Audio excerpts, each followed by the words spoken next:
الرحمن الرحیم۔ صدقہ دینے کا طریقہ، صدقے میں کیا دیں اور صدقہ بہن بھائی کو دے سکتے ہیں یا نہیں۔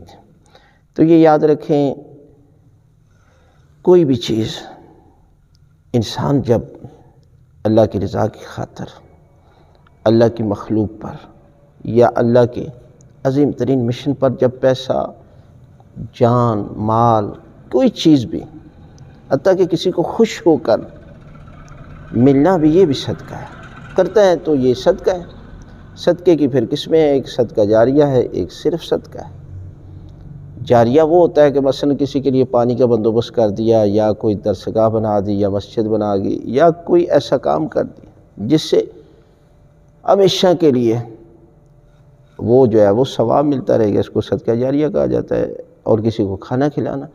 اب یہ ہے کہ صدقہ، بہترین صدقہ کون سا ہے؟ وہی ہے کہ جو صدقہ جاریہ بن جاتا ہے۔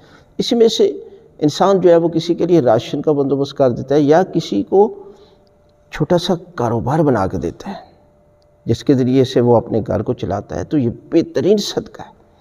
کسی کی بچے کی تعلیم کا بندوبست کر دیتے ہیں تو یقیناً یہ بھی عظیم ترین صدقہ ہے، اس لیے کہ اس کے ذریعے سے وہ آنے والی نسل کے لیے آسانیاں پیدا کرتا ہے، تو یقیناً یہ بہترین صدقہ ہے۔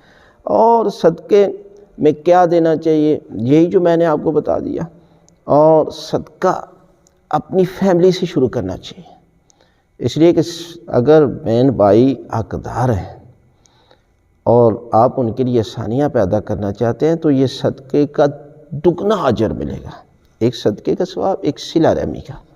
اور صلہ رحمی اتنا بڑا پروردگار کی طرف سے تحفہ ہے کہ اس کے ذریعے پروردگار آپ کے رزق کو بھی بڑھا دیتا ہے اور آپ کی عمر میں بھی طولانی ہو جاتی ہے، اور پروردگار آپ کو ہر قسم کی بیماریوں سے خداوند عالم محفوظ رکھتا ہے۔